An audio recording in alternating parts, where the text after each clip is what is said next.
Tot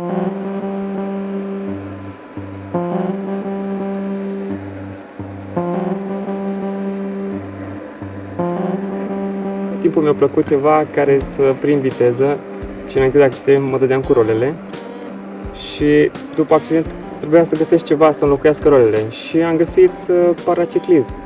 Mi-am cumpărat o bicicletă și cumva înlocuiește, simt aceeași libertate care simțeam cândva pe role, o simt acum pe o bicicletă.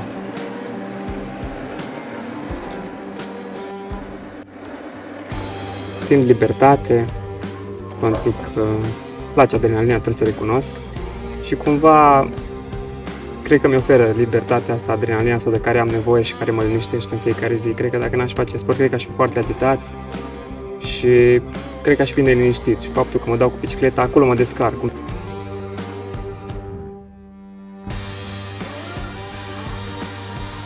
Încerc să mă antrenez de 5 ori pe săptămână, poate chiar de 6 ori. Și eu zile când mă antrenez de 2 ori pe zi, nu știu, poate o medie de 60 de km pe zi, este când fac poate 40, dar este când fac și 100.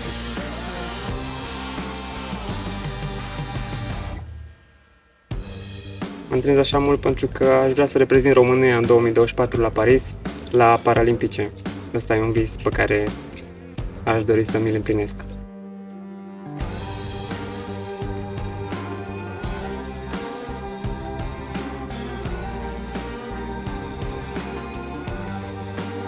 După un an jumate, după accident, am intrat pentru prima oară în apă și mi-am dat seama că pot să not foarte bine și cu brațele și de atunci am început să continu să vin la not cel puțin o dată pe săptămână.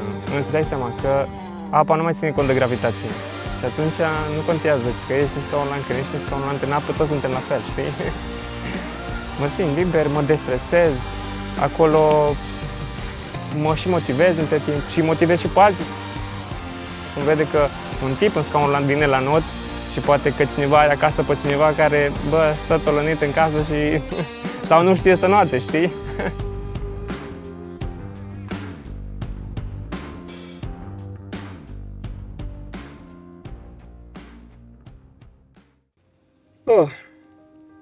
Da, la început am negat de ce mi s-a întâmplat asta. De obicei nu prea acceptăm când ni se întâmplă. Cu familia cred că ei au trecut mai greu, trecut mai greu decât mine și maică mea încă nici acum nu acceptă. Am avut un accident cu motocicleta, efectiv am ieșit la o plimbare normală, era o zi de miercuri, o zi de iulie, era cald afară și într-o curbă, efectiv, n-am luat curba, am avut 50 de km pe oră, nu pot să zic că am avut viteză și am alunecat. Am căzut din un parapet și motocicleta s-a dus pe sub parapet și eu m-am lovit cu spatele de parapet. Și cam asta, ceva banal.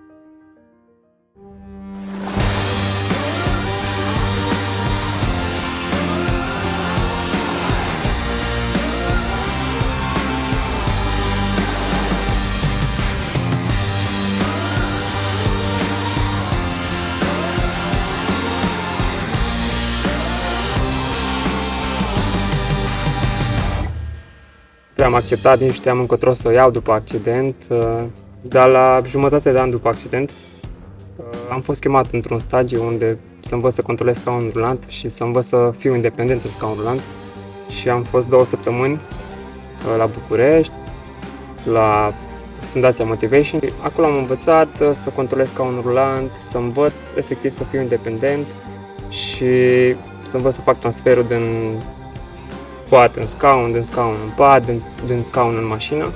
Și după stagiul ăla, viața mea efectiv s-a schimbat și am început să-mi reiau viața ca și cum nu s-a întâmplat nimic. E mult mai prosperă ca și înainte, că acum parcă am niște țeluri mult mai aprofundate și poate mult mai vizibile și pentru societate și pentru mine ca și om. Parcă trăiesc mai multă valoare de când sunt de toate accidentul ăsta, pentru că câteodată scaunul ăsta te împinge să faci chestii. Știi?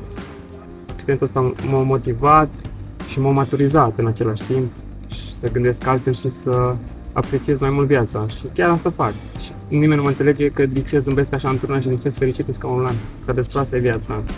Să pui accent pe lucrurile adevărat importante. Hei, salut, eu sunt Florin Mihuț, am 27 de ani, locuiesc aproape de Oradea și o să ajung la Paralimpice. Vreau să mă însor.